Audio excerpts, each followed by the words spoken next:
ये है टाइप 4, ठीक है, द एज बेस्ड प्रॉब्लम्स। बोलता है कि जैसे हम लोग लीनियर इक्वेशंस में काम कर चुके हैं, जब भी आपसे कोई भी चीज बात की जाएगी, बाप बेटे वाला प्रॉब्लम आएगा तो बाप का एज x, बेटा का एज y। देखिए टू बोलता है 1 year ago a man was 8 time as old as is son. तो मैन है, सन है, तो हम मान लेते हैं कि मैन का एज जो होगा, मैन वर्सेस वाइल्ड, मैन का एज x हो गया और सन का एज क्या हो जाएगा हमारा y। तो अब देखिए ये x लिख दीजिए और इधर क्या लिख दीजिए y, ऐसे हमने लिख दिया। अब बोलता क्या है हमारा, बोलता 1 year ago, 1 साल पहले, तो 1 साल पहले बापों में से घटाओ, बेटों में से घटाओ, ठीक है, 1 साल पहले। उसके बाद बोलता 1 year ago a man was 8 time as old as is son. मतलब ये आदमी जो है अपने बेटा का कितना गुना था, 8 गुना, तो 8 बेटा में गुना कर दिए। जब हम ऐसा काम किए तो ये हो जाएगा x minus 1 is equal to 8y minus 8 हो जाएगा। तो आप देख लीजिए इसके लिए वैल्यू करेंगे x इज इक्वल टू कितना, चाहे ऐसे सोचिए ना, ये हो जाएगा हमारा x minus 8y is equal to minus 8 और प्लस 1, तो ये हो जाएगा x minus 8y is equal to minus 7। ये इक्वेशन क्या हो गया हमारा, फर्स्ट हो गया। अब उसके बाद जो हम लोगों का कहता है वो समझिए। उसके बाद हम लोगों का कहता है now his age is equal to the square of his son's age. अब भी जो है, अब भी now according to the question हम बोलता है नाउ मतलब अब भी x is equal to Y, ऐसे दिया हुआ है। बोलता है कि now his age is equal to the square of his son's age, मतलब इसका एज जो है अपने बेटे का किसके बराबर है, स्क्वायर के साथ, तो इसका स्क्वायर कर देंगे तो दोनों बराबर हो गया। x किसके बराबर आ गया है बताइए तो, y स्क्वायर के बराबर। तो putting value of x in equation first, ठीक है, आपके x को दूसरे में डाल दिए, इक्वेशन फर्स्ट में डाल दिए। तो अब देखिए इसके साथ, तो x के जगह क्या डाल देंगे, y स्क्वायर माइनस 8y और प्लस 7 इज इक्वल टू 0। बोलिए, अब जब ऐसे करेंगे तो y स्क्वायर माइनस कितना हो जाएगा, माइनस 7y, ठीक है, और कितना हो जाएगा प्लस y, कितना माइनस y और minus plus 7 is equal to 0। अब देखिए y कॉमन कर लेंगे तो y माइनस 7 और माइनस 1 कॉमन कर लेंगे तो y minus 7 is equal to 0। y is equal to 1 भी आएगा और 7 भी आएगा।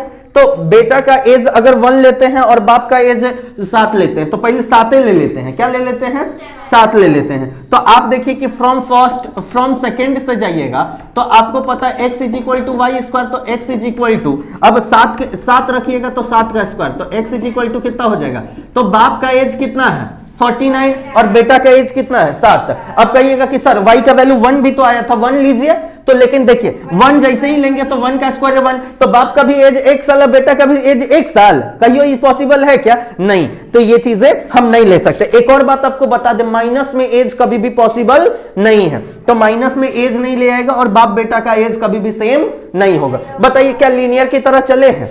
हाँ, क्वेश्चन क्या था हमारा, a man 1 year ago a man was 8 times as old as his son and now the man is square of his son's age, then find their present age। इस तरीके से हमने निकाल दिया। ये वाला बोलो आया कि नहीं आया, जस्ट गो फॉर इट, ठीक है। अब आगे हम लोग बात करेंगे, अगला क्वेश्चन हमारा क्या आने वाला है, ठीक है। अगला क्वेश्चन बोलता है the sum of age of boy and his brother, ठीक है, एक लड़का है और उसका भाई है। क्या हुआ, क्या बात कर रही हो, हाँ, बोलता है the sum of age of boy and his brother is 25। एक लड़का है और उसका भाई है, तो लड़का का एज नहीं पता और उसके भाई का भी एज नहीं पता, उन दोनों के एज का सम 28 साल है, तो लड़का का एज कितना मान लेंगे और उस बॉय का एज कितना मान लेंगे y। तो आप देखिए उसके भाई का एज हम मान लिया y, तो लड़का का एज मतलब कि हम मान लेते हैं बॉय का एज हम मान लिए x और उसके ब्रदर का एज मान लिए ब्रो एज क्या मान लिए हम लोग y। तो हमें बोलते हैं x plus y is equal to कितना आ जाएगा हमारा 28 बोला था ना, क्योंकि उन दोनों का सम कितना है, एज का सम 28 है, ठीक है। बात समझ में आ रहा है कि नहीं, ठीक है रतन ब्रो, समझ में आ रहा है, ठीक है। तो ये चीजें हैं हमारी। अब उसके बाद बोलता है the sum of age of boy and his brother is 25 है, सॉरी 25 है, ठीक है। अब उसके बाद हम लोगों को बोलता है the product of their age is 126, ठीक है। The product of their age is कितना है 126, मतलब x इंटू वाई कितना दे दिया है 126। अब कौन बड़का चीज है, बोलता है देयर फाइंड देयर एज। तो आप देखिए x plus y x into y, याद करो x माइनस वाई निकाल पाएंगे, रूट अंडर 25 का स्क्वायर और माइनस 4 इंटू 126, ये हो जाएगा रूट अंडर 625 माइनस 6 चौका 24 के 4 2, और ये हो जाएगा 8 2 10 के 0 1, और ये हो जाएगा 5 504 आ जाएगा। हाँ, इसको घटाइएगा, इसकी वैल्यू कितनी हो जाएगी x minus y is equal to ये आ जाएगा 1, और ये आ जाएगा कितना हमारा, ये हो जाएगा 1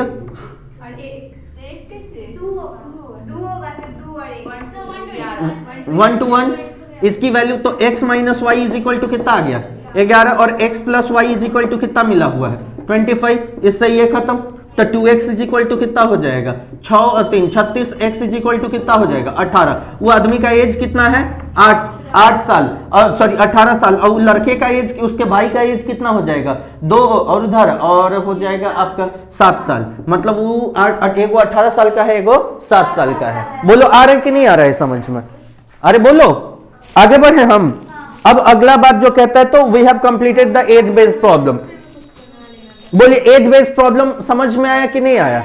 ठीक है, एक क्वेश्चन और करते हैं और उसके बाद आगे बढ़ते हैं। अब देखिए क्या बोलता है, 2 years ago, 2 साल पहले, ठीक है, 2 years ago man age was 3 times the square of his son's age. In 3 years time his age will be 4 times his son's age. Find their present age. इसका मतलब जो भी है, कुछ भी है, हम लोगों को क्या मैन का एज क्या मान लेते हैं x, और उसके क्या चीज का सन का एज क्या मान लेते हैं हम लोग, सन का एज हम लोग y मान लेते हैं। तो मैन का एज x हो गया, सन का एज क्या हो गया y हो गया। अब सुनिएगा क्या बोलता है, 2 years ago, तो बस कुछ नहीं, x minus 2 is equal to y minus 2, ठीक है। उसके बाद हमें बोलता है 2 years ago a man was 3 times the square of it son's age, अपने बेटे के तिगुने, मतलब स्क्वायर के तिगुने से, मतलब कि स्क्वायर के तिगुने के बराबर है, ठीक है। 3 times the square of his son's age, तो 3 times the square of his son's age. तो आप देखिए तो x minus 2 is equal to 3 into y square minus कितना हो जाएगा 4y, और फिर कितना आ जाएगा +4। देखिए ऐसने ही औरत सब गलती कर देती है, ठीक है। पहली बात देखिए तो a माइनस बी का a square minus 2ab plus b square ना, देखिए तो अब इसको उधर ले, ये हो जाएगा x minus 2 is equal to 3y square, minus कितना हो जाएगा 12y और प्लस 12 हो जाएगा हमारा। अब उसको उधर लेके जाएंगे तो x is equal to 3y square minus कितना हो जाएगा 12y, और ये हो जाएगा प्लस 14 आ जाएगा। इसको इक्वेशन क्या मान लो, फर्स्ट मान लो। अब उसके बाद क्या बोलता है, इन 3 years टाइम, मतलब 3 साल बाद, तो 3 साल बाद मतलब x प्लस 3, और ये कितना हो जाएगा y plus 3। In 3 years time his age will be 4 time his son's age, अपने बेटे का कितना गुना हो जाएगा 4 गुना हो जाएगा। तो देखिए तो 4 से गुना कर दिए, कितना से गुना कर दिए 4 से गुना कर दिए। तो जैसे ही 4 से गुना कर दिए तो आप देखिए तो x plus 3 is equal to 4y, और प्लस कितना हो जाएगा 12 होगा। आप देखिए तो ये हो जाएगा x, और तो आप देख लीजिए हम क्या कर देंगे, x is equal to 4y, और ये उधर जाएगा तो प्लस 9 हो जाएगा, क्योंकि 12 में से 3 गया कितना हो जाएगा 9। अब देखिए x के जगह पे हम यहाँ पे वैल्यू डाल सकते हैं, अरे बोलो x के जगह पे हम वैल्यू डाल देंगे, तो इसको इक्वेशन सेकंड मान लो।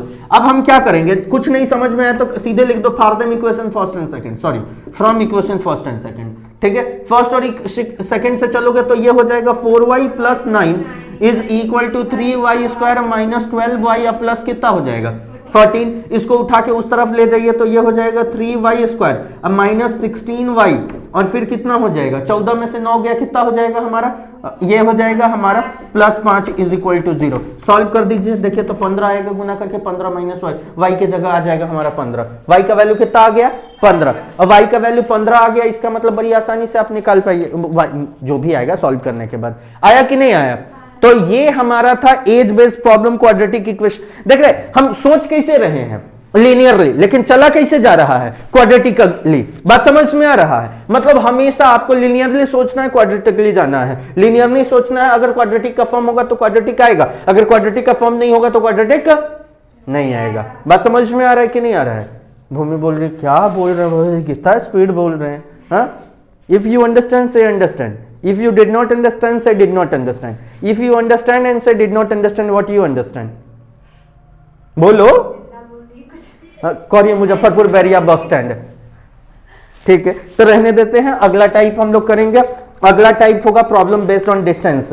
ठीक है, चलिए जल्दी pause the video to note it down.